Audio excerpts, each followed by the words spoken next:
Hi everyone, it is Tom Hobden here, and we are with episode number 4 of Dance, Digital and Participation. I really hope that you've been enjoying them so far.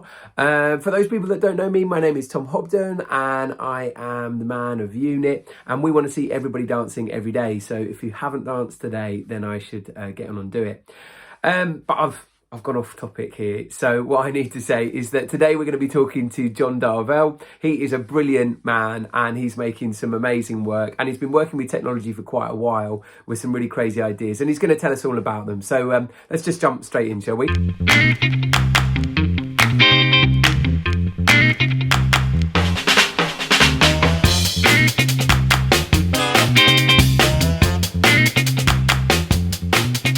Okay, so we're here with the brilliant John Darvell. John, can you just tell us a bit about yourself and maybe what you're up to? Certainly, Tom. I suppose I'm an old man or an older man who came to dance in a really weird way that I didn't start until I was over 30. So I've come to it in a really interesting or different approach. I'm stuck out here in West Berkshire, making my own opportunities. It's very nice. It's very posh, but it's a challenge. So I suppose for me, I've worked out that the best way of doing dance or being engaged in participation is both digitally and through working with community and adult groups, as well as schools. So that's about me. John, can you let everybody know what's your company called that you've got? It's Nocturne. Okay, and then Before you say that, so it's Nocturne without an E. It's my real bugbear when I ever see it with an E on the end. Or my other big bugbear is when somebody turns around and says Nocturne Dance Company. It's just Nocturne. Just Nocturne. That's like us. It's just Unit. That's it. No Unit Dance Company. It's a lowercase, there's an uppercase or anything. It's just Nocturne. And then it's kind of like nuts and bolts. What is it like actually? So like, are there kind of classes and performances and what kinds of things do you have? I would say so. Thankfully, after your wonderful course, I have changed my strapline too. But it's about we make digital art through participation. That's what the gist. Oh, fab! Really, really clear. Okay, great. And then, have you always been a techie person? No, not really. I was unfortunately was a sad civil servant for the majority of my life. Okay. Working in London, but I knew during that process that I really wanted to be creative.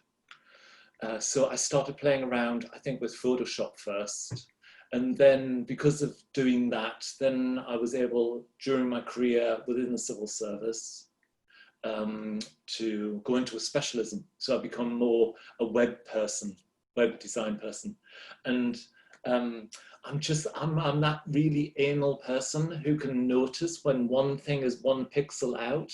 Okay. So I sit and analyze things and look at things, and I'm a real observer, and I just like design. So that's how I got into techie stuff, really. So that's great, actually. And I think that really reminds me of the way that I started. I really wanted to be an actor. So I've done a lot more performing arts kind of things than I had a dance.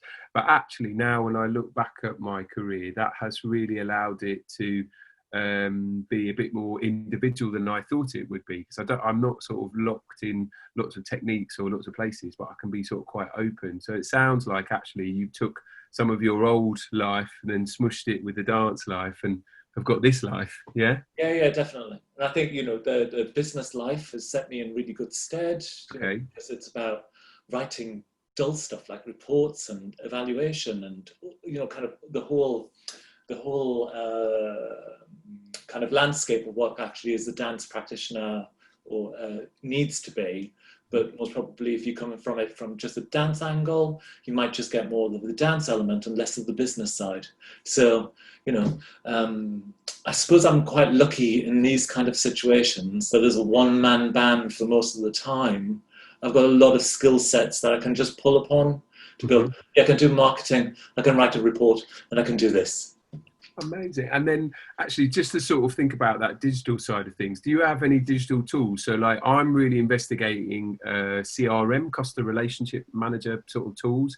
and we had a little chat about kind of webmail thing. But are there other things that you use, or maybe you can tell us a bit about that? So I suppose the big thing for a lot of our projects that we've used in the past is about Facebook and generating a Facebook audience, but using Facebook as a platform to deliver a dance narrative. Okay. So I think I've become quite savvy or that's a little bit different, is looking at tech and going, how can you use this bit of tech to tell a narrative, not what the tech can do? Yeah. Yeah. So we've got for our last big thing with the Revelations of Miss White, we've got 20,000 followers, so which is international. Yeah. So at the moment, I'm kind of thinking, well, what can we do with that? Because it's sitting there and it needs to be used again. Yeah. Really, use that. And the latest one that I'm playing with is DaVinci Resolve. Editing. Okay, so I heard about that the first time ever this morning. So another really fantastic artist, Wayne Sables, is going to be.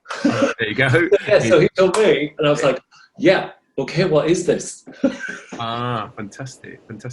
All right, so the other bit that I've been asking lots of artists is just about, obviously, it's been a crazy time. Lots of people have been offering digital things, and I've seen that you've done that. So what have you done exactly in this pandemic? I did that kind of step back at the beginning to kind of basically assess or come from it more, not what we as artists think that the customer might need, but more thinking about what the customer might actually want. So it's a bit of consultation or going out with people and just chatting and say, so if you want to dance at home, what's the best way of doing that? And I think what came out of that was that it needed to be both a live and a pre-recorded offer. Okay. So change the whole model of the company. Our participation part is so that they get basically released each week a set of videos, which is slowly building. They get the option to basically choose what they would like to do that week in class. So there's a bit of their option to kind of be involved in that kind of decision making. And then we do live Zooms like everybody else, with me basically bashing my hands against the wall because I'm in like a 17th century cottage, so the ceilings are really low like that. So there's an awful lot of, and stretch your hand like this and then dropping to the floor. but not like my hand. Yeah. Don't follow me. Follow what I do in the video, which is the garage. So the garage has been converted into a little mini studio. Okay. I had to, well, I didn't, but I basically put on Facebook the local village, because I'm in a village. Yeah. Has anybody got any lino? So yeah, it was like grabbing everything that's basically to hand in lockdown.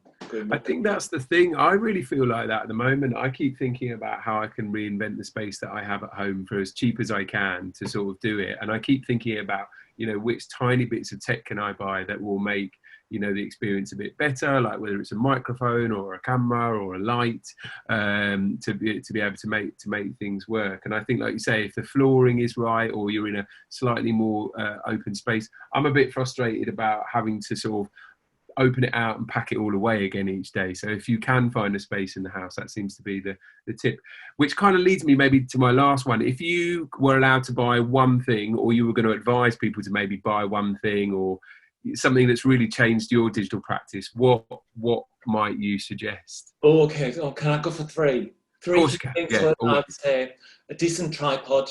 Okay. Just to make the camera nice and steady. Yeah. I'd buy some lenses basically for it. Yeah. And then a decent mic. Yeah. Yeah. I'd say those are basically the three things. And then also just looking around the house of basically what you've got. I know I digged into kind of the drawer in here and found like an old iPhone. Okay. Bashed to hell. Totally broken as a device to basically use as a phone, but it's still an operational camera. It's still HD. And you're basically able to then think, brilliant, you've now got two cameras. Exactly, to move forward. So I think that's a brilliant idea, being really thrifty around it and trying to look and see what you've got. All right, John. So this is kind of near the end of it. So the things I want to do, how can people get in contact with you? How can we do that? You can do that via the website, which is nocturnedance.co.uk. Okay, lovely. And you tell us where you are again. Where are you based? We're based in West Berkshire, but we do everything in the southeast. All right. Or Lovely. now digitally anywhere in the world. Anywhere, globally. All right, John, that is awesome. Thank you very much. Thank you. See, I told you John was great. He's a really lovely man. Now, we have bunged all of his details and links just down below, his website and email and all the ways you can get in contact. Like he said, he's really happy for you to just reach out. So I really strongly suggest doing that. You might even find yourself going to some of his classes or his online classes because they're brilliant. So give it a go.